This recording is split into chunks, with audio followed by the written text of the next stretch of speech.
우리 이번 고난 주간에 특별 새벽 기도회를 가지면서 누가복음을 가지고 예수님의 고난의 자취를 따라가 보았습니다. 감람산에서 유대인들이 붙잡기 위해서 오기 전에 주님은 간절히 하나님 앞에 기도하되 그야말로 땀방울이 핏방울이 되도록 기도했고, 거기서 붙잡혀서 대제사장의 뜰로 끌려가셔서 그곳에서 온갖 순환을 당하셨습니다. 그리고 그 뒤에 빌라도의 법정에서 십자가형으로 사형 판결을 받으시고, 그리고 채찍질을 당하시고, 그 다음에 그 십자가를 지고 비아돌로로사 슬픔의 길을 따라서 올라가셨습니다. 그리고 골고다 언덕의 두 강도와 함께 십자가에 못 박히셔서 높이 들리셨습니다. 그 뒤를 이어서 오늘 우리가 읽은 이 성경은 마지막으로 숨을 거두는 장면과 이후에 장사되는 장면을 소개하고 있습니다. 이 두 가지 마지막 고난의 자취를 우리가 오늘 이 시간에 한번 같이 따라가 보도록 합시다. 첫째로, 예수님은 우리를 위해서 죽으셨습니다. 이 말씀 이렇게 시작됩니다. 44절에 보니까 때가 제 6시쯤 되어 해가 빛을 잃고 온 땅에 어둠이 임하여 제 9시까지 계속하며, 예수님이 십자가에 못 박힌 시간은 유대 시간으로 제 3시경, 우리는 거기다가 6을 더하면 우리 시간이 됩니다. 오전 9시경에 예수님이 십자가에 못 박히셨습니다. 그 십자가가 세워지고 그 위에서 그야말로 1분 1초를 견디기가 힘든 가운데 버티시면서도 우리 주님은 자기를 십자가에 매달고 또 밑에서 자신을 조롱하고 멸시하고 있는 자들을 위해서 하나님 앞에 용서를 구하는 기도를 드리셨습니다. 그리고 옆에 서 있는 죄수 중에 자신의 지금까지 살아온 삶을 참회하고, 그리고 자기를 기억해달라는 한 죄수를 위해서 내가 오늘날 나와 함께 낙원에 있을 것이다 라고 하면서 구원을 선포하셨습니다. 이렇게 3시간이 지난 후에 제6시경, 낮 12시경 갑자기 해가 빛을 잃고 온 땅에 어둠이 임했습니다. 밝은 대낮에 자연스러운 일이 아니죠. 아주 기이하고 특별한 자연현상이죠. 그 어둠이 3시간가량 제9시까지, 오후 3시까지 계속되었습니다. 그러더니 또 다른 기이한 일이 일어났습니다. 45절에 보니까 성소의 휘장이 한가운데가 찢어지더라. 성소와 지성소 사이에 휘장이 있는데 그 휘장이 갑자기 찢어진 것입니다. 그리고 마지막으로 예수님은 큰 소리로 하나님 아버지를 부르셨습니다. 그리고 이렇게 외치셨습니다. 46절에 보니까 아버지, 내 영혼을 아버지 손에 부탁하나이다. 이 말씀을 마지막으로 하시고 숨을 거두셨습니다. 그가 죽은 뒤에 이 죽음을 지켜보고 있던 주위의 사람들의 반응이 이 성경에 기록되어 있습니다. 이 십자가형을 집행한 로마의 백부장은 이 된 일을 보고 하나님께 영광 돌리면서 이렇게 말합니다. 47절에 보니까 이 사람은 정녕 의인이었도다. 그리고 구경하기 위해 모인 무리도 가슴을 치면서 돌아갔습니다. 아마도 대제사장의 선동에 놀아나서 예수님을 십자가에 못 박으라고 소리 지르고, 그리고 이 십자가 앞에서 예수님을 조롱했던 사람들 중에도 후회하는 자가 있었을 것입니다.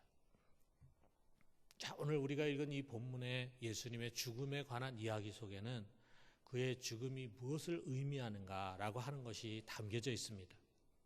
하나님은 해가 빛을 잃고 어두워지는 이 특이한 자연현상을 통해서 이 사건이 그야말로 온 우주적인 사건임을 보여주십니다. 세상의 빛으로 오신 분이 죽음으로 빛을 상징하는 해가 힘을 잃고 온 세상이 어두워졌습니다. 빛이 잠깐 비쳤지만 어둠의 견고한 세력들, 대제사장과 바리새인들, 유대의 종교 지도자들, 그리고 빌라도라고 하는 국가 권력의 벽을 넘지 못하고 죽었습니다. 아니, 이 어둠의 세력의 배후에 있는 마귀의 괴계에 삼켜져 버렸습니다. 결국 어둠의 승리입니다. 아마 세상 역사는 분명히 그렇게 기술할 것입니다. 그러나 그것은 어둠의 승리가 아닙니다. 하나님의 아들의 죽음으로 마귀가 승리한 것이 아닙니다. 예수님은 그의 죽음을 앞에 두고 분명히 이렇게 말씀하셨어요. 요한복음 12장 31절에 이제 이 세상에 대한 심판이 이르렀으니 이 세상에 임금이 쫓겨나리라. 오히려 세상 임금, 세상을 지배하는 마귀가 쫓겨나게 될 것을 주님께서 선포하십니다. 예수를 죽음으로 몰아간 그것은 오히려 물고기가 미끼를 문 것과 같습니다. 맛있는 떡밥을 물고 좋아하고 미끼를 물고 좋아하지만 결국은 뱃속 깊은 곳으로 내려간 낚시 바늘이 그 물고기에는 치명적인 것이 되는 것입니다. 그것이 그를 죽게 하는 힘이 되는 것입니다. 물론 사흘 뒤에 부활해서 승리의 팡파르가 울려 퍼지겠지만 이미 주님은 십자가의 죽음으로 승리하셨습니다. 그의 십자가의 죽음은 오히려 우리를 구원하시는 하나님의 지혜요, 온 세상을 새롭게 하시는 하나님의 섭리의 승리였습니다. 먼저 하나님은 여기에 이방인의 입을 빌어서 예수 그리스도의 의로우심을 선포하셨어요. 그 사형장에서 재판장 빌라도의 대리인이었던 이 로마의 백부장이 선포합니다. 47절에 아까 읽은 말씀처럼 이 사람은 정령 의인이었도다. 그는 이 예수가 결코 이런 십자가형에 처할 죄인이 아니라고 하는 것을 공적으로 선언하는 것입니다. 그는 죄가 없습니다. 그렇다면 죄가 없는 예수가 왜 이런 비참한 형벌을 받아야 했는가? 그의 죄 때문이 아닙니다. 다른 누군가의 죄 때문입니다. 누구의 죄 때문입니까? 나의 죄, 너의 죄, 유대인들의 죄, 이방인들의 죄 아닙니다. 우리 모두의 죄, 모든 인류의 죄를 그가 짊어지고 그 죄값을 치른 것입니다. 이사야가 그의 예언을 통해서 이 죽음의 의미를 해석하고 있습니다. 이사야서 53장 5절 6절 우리가 아까 교독한 말씀을 보니까 그가 찔림은 우리의 허물 때문이요 그가 상함은 우리의 죄악 때문이라. 그가 징계를 받음으로 우리는 평화를 누리고 그가 채찍에 맞음으로 우리는 나음을 받았도다. 우리는 다 양 같아서 그릇 행하여 각기 제 길로 갔거늘 여호와께서는 우리 모두의 죄악을 그에게 담당시키셨도다. 바로 이것입니다. 하나님이 우리 모두의 죄악을 예수 그리스도에게 다 담당시켜 전가했습니다. 그래서 그는 세상의 모든 사람들의 죄를 짊어지고 가는 하나님의 어린 양이었습니다. 모든 인류의 죄를 대속하는 희생양이었습니다. 그의 죽음은 바로 온 인류를 위한 거대한 제사였습니다. 지금 골고다 언덕에서 한 인간이 그냥 무의미하게 죽는 것이 아니라 모든 인류를 위한 거대한 제사가 드려지는 것입니다.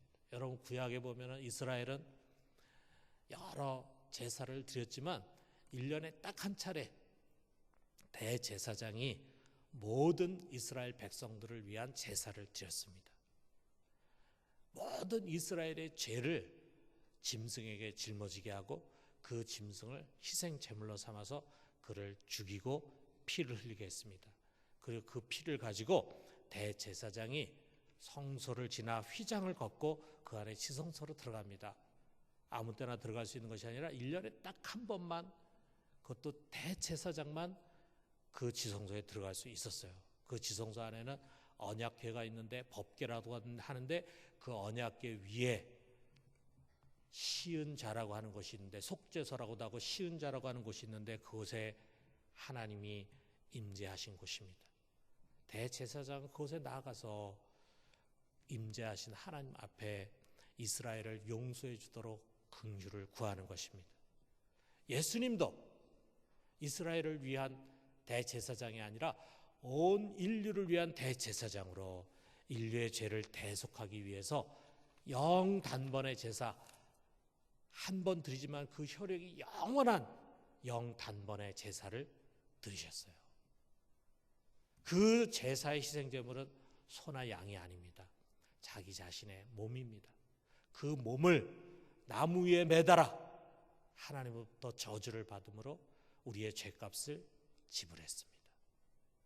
그리고 우리 주님은 부활 승천하여 하늘의 지성소에 들어가신 것입니다. 그리고 그곳에서 우리의 죄를 완전히 속하시고 이제 성령을 받아서 죄 용서를 받고 깨끗해진 심령들 속에 부어주시는 것입니다. 그러므로 여러분, 우리 예수님께서 죽으실 때 성소와 지성소를 가르는 휘장이 찢어졌습니다. 지성소로 들어가는 문이 활짝 열렸습니다. 이제 더 이상 예루살렘 성전 안의 지성소는 의미가 없어졌어요. 하나님은 그곳에 있는 것이 아니고, 그곳에 지성소에 있는 시은자에 있는 것이 아니고, 바로 우리의 몸을 성전으로 삼고 성령으로 임재하시는 것입니다. 여기 내 안이 바로 지성소입니다. 누구든지 예수를 믿는 자는 그 은혜 보좌 앞에 언제든지 담대하게 나아갈 수 있는 권리를 갖게 된 것입니다.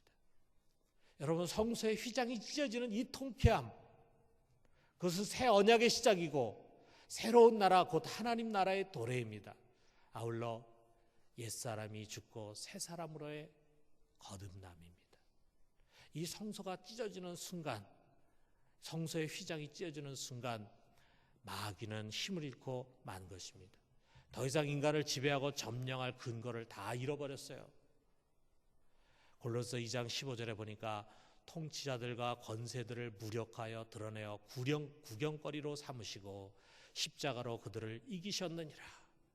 십자가로 인해서 마귀는 무장해제당하고 패장으로 포로가 되어 버린 것입니다. 예수 그리스도의 죽음은 바로 온 인류를 구원하시는 하나님의 승리였습니다. 두 번째로, 그는 장사 지낸 바 되셨다 했습니다. 여기 50절에서 56절은 예수님의 시신이 장사되는 이야기를 전해줍니다. 보통 이 부분을 가지고는 잘 설교를 하지 않게 되고, 또 우리 고난절이나 고난주간에도 이 부분에 대한 얘기는 잘 하지 않게 됩니다. 그런데 사실 이것은 굉장히 중요한 부분입니다. 아리마대 사람 요셉이라는 사람의 이야기가 소개되고 있습니다.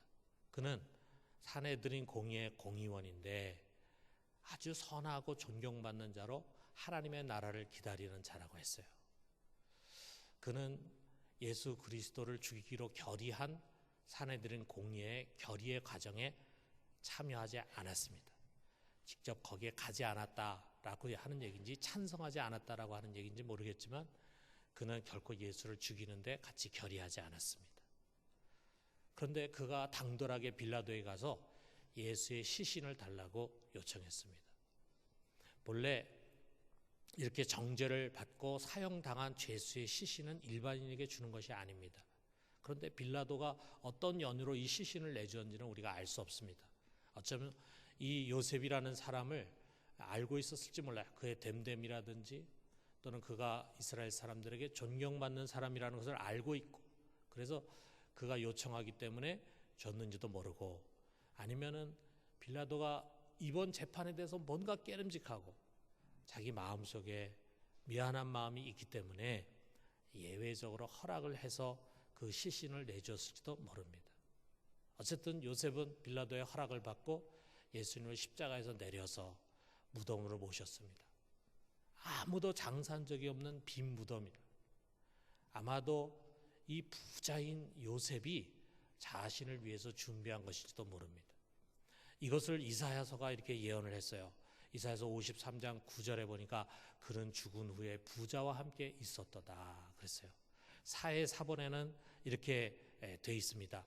부자와 함께 들어갈 묘실을 마련하였다. 예수님이 부자와 함께 들어갈 묘실을 마련했다. 아주 좋은 묘실이었던 것 같아요. 아리마대 사람 요셉 부자니까 아마 좋은 묘실을 준비했는데 거기다가 예수님을 모셨던 것 같습니다. 예수님이 십자가에 죽은 그날 오후 6시경부터 안식일이 시작됩니다. 유대의 하루는 저녁 6시에 시작이 됩니다. 그런데 예수님이 숨을 거둔 시간이 오후 3시였으니까 아마 숨을 거둔 후에 바로 시체를 끌어낸 것이 아니라 빌라도를 찾아가서 간청하고 이러하는 가운데 아마 시간이 좀 흘러갔을 것입니다. 그렇기 때문에 이제 저녁 6시부터 안식일이 시작이 되는데 얼마 시간이 남지 않았어요. 54절에 보니까 이날은 준비일이요 안식일이 거의 되었더라. 이제 거의 6시가 되어오는 그런 시간입니다. 그렇기 때문에 그들은 아주 급하게 장례를 치러야 했어요. 요한복음에 보면은 니고데모도 모략과 침향을 섞은 것 100리트라 정도를 가지고 왔다고 했습니다. 아마도 그들은 재빨리 예수님의 시신을 닦아내고, 여러분이 아까 영상에서 보신 것처럼 머리부터 발끝까지 온 몸이 피투성이고 머리에는 가시멜류관을 썼고 이 모든 것들을 다 걷어내고 그 다음에 대충 시신을 닦아낸 다음에 그 향유로 급하게 바르고 세마포로 싸서 서늘한 곳에 두었을 것입니다. 아마도 어쩌면은 안식이 지난 다음에 다시 와서 이 예수님의 시신을 보다 더 정갈하게 정결하게 이렇게 해야 되겠다 생각했을지 모릅니다. 아마 여인들은 그렇게 생각했을 것입니다. 마태복음을 보면은 이후에 대제사장과 바리새인들이 빌라도를 찾아간 내용이 나옵니다. 그들이 빌라도를 찾아간 이유는 뭐냐 하면 예수가 살아있을 때 자기가 사흘 뒤에 살아난다라고 한 말이 있는데 살아나긴 뭘 살아나겠느냐. 아마도 제자들이 이 시신을 훔쳐가지고 예수가 살아났다고 거짓말할 것이다. 그러니까 사흘 동안 이 시신이 도난을 당하지 않도록 무덤의 경비를 좀 철저히 서달라 이렇게 간청을 했습니다. 그랬을 때 빌라도가 너희도 경비 설 군인이 있지 않느냐 하면서 자기 로마 군인은 내주지 않고 유대 경비병으로 그 무덤을 지키도록 허락을 했습니다. 그렇기 때문에 대제사장 일행은 바로 무덤으로 갔습니다. 그리고 그 무덤을 막은 돌을 단단하게 인봉을 했어요. 아무의 허락도 없이는 이것을 열 수 없게 도장을 찍고 그리고 인봉을 했습니다. 그리고 그 앞에 자신들의 경비병을 세워서 무덤을 굳게 지키게 했습니다. 예수를 따르는 여인들은 이 무덤을 확인하고는 무덤 안에 들어오지도 못하고 그냥 돌아서서 갔어요. 그리고 가서 그들은 재빨리 향품과 향유를 준비했습니다. 그리고 안식일이 시작되면서부터 그들은 하루를 쉬었습니다. 그리고 안식 후 다음 날 새벽에 그들은 이 무덤으로 제일 먼저 달려온 것입니다. 자, 여러분, 예수님이 무덤에 장사된 것이 어떤 의미를 갖습니까? 그것은 다른 것이 아니라 예수님의 완전한 죽음, 공적인 죽음을 의미하는 것입니다. 이미 초대교회 때부터 이 예수의 죽음을 받아들이지 않으려고 하는 사람들이 교회 안에도 있었어요. 이단들 중에도 있었어요.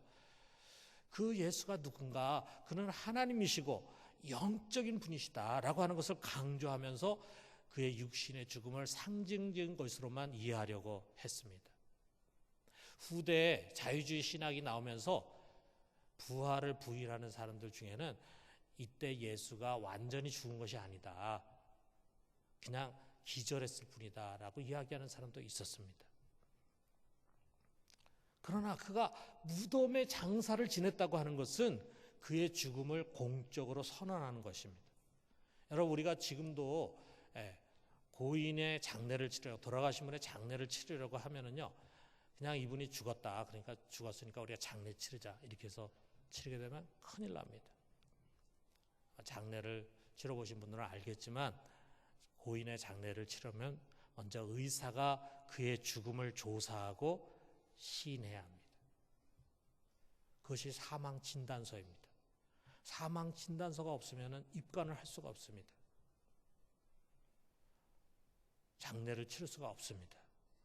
이 사람 분명히 죽었다, 의학적으로 이 사람은 죽은 사람이다라고 하는 것을 의사가 증명하면은 비로소 이제 입관을 하고 장례를 치를 수 있는 거예요. 자, 우리 성경에서 보면 요한도 이것을 굉장히 중요하게 여긴 것 같아요. 예수의 죽음을 그는 확인하는 내용을 쓰고 있습니다. 요한복음에 보면은 예수님과 함께 두 제수가 양쪽에 십자가에 못 박혀 죽었는데 시간이 흘러가면서 이제 이들이 죽었을 것이다 생각을 하고 로마 병정이 가서 확인해 보니까 이 두 죄수는 아직도 살아있어요. 사람의 생명이 그렇게 끈질깁니다. 그래서 6시간이 훨씬 지나갔는데도 살아있어.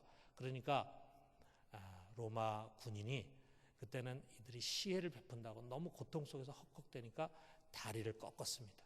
다리를 꺾어서 죽게 했습니다. 예수에게 가서도 다리를 꺾으려고 보니까 예수는 이미 죽어 있어요. 그 죽은 것을 군인이 확인했지만 마지막 확인을 위해서 한 군인이 옆구리에 창을 찔렀습니다. 그랬을 때 그 옆구리에서 물과 피가 쏟아져 나왔다 그랬어요. 요한이 마지막까지 남아서 그것을 본 것 같습니다. 우리가 그것을 봤다, 이렇게 기록하고 있어요. 다시 말하면은 예수님의 죽음은 완전한 죽음이었다는 것을 말합니다. 마가복음에도 보면은요, 자, 빌라도가 요셉이 빌라도에게 와가지고 예수님의 시신을 달라 그럴 때 빌라도가 그냥 내주지 않았습니다. 이 용의 주도한 사람은 먼저 예수를 십자가에 못 박는 일을 했던 백부장을 불렀습니다. 그리고 그에게 물었습니다. 그가 이미 죽은 지 오래됐느냐 물었어요. 그리고 그로부터 그가 확실히 죽었다라고 하는 보고를 받은 뒤에야 그 시신을 내줬어요. 그렇기 때문에 예수님을 무덤에 장례치는 것은 그의 완전한 죽음을 의미하는 것입니다. 예수님은 완전히 죽으셨습니다. 그러므로 우리는 사도신경으로 이것을 분명히 고백합니다. 빌라도에게 고난을 받으사 십자가에 못 박혀 죽으시고 장사한 지 사흘 만에, 우리는 예수가 죽으시고로 끝나는 것이 아니라 그가 장사 지낸 바 되었다고 하는 것을 신앙으로 고백합니다. 그는 분명히 장사 지냈습니다. 그의 죽음은 공적인 죽음이고 완전한 죽음입니다. 장사한 지 사흘 만에 그 다음 무엇입니까? 그는 죽은 자 가운데서 살아나셨다. 부활을 기다리는 것입니다. 완전한 죽은 뒤에 그가 다시 살아나신 것입니다. 그는 우리 죄를 위해서 완전히 죽으셔서 장례를 치르셨습니다. 그리고 우리를 의롭다 하기 위해서 다시 부활하셨습니다. 여러분, 이 예수 그리스도의 완전한 죽음과 부활은 예수만의 것이 아닙니다. 그와 함께 우리도 완전히 죽고 부활하는 것입니다. 골로새 2장 12절에 있는 말씀이 그것을 우리에게 가르치고 있어요. 우리 같이 한번 읽어봅시다.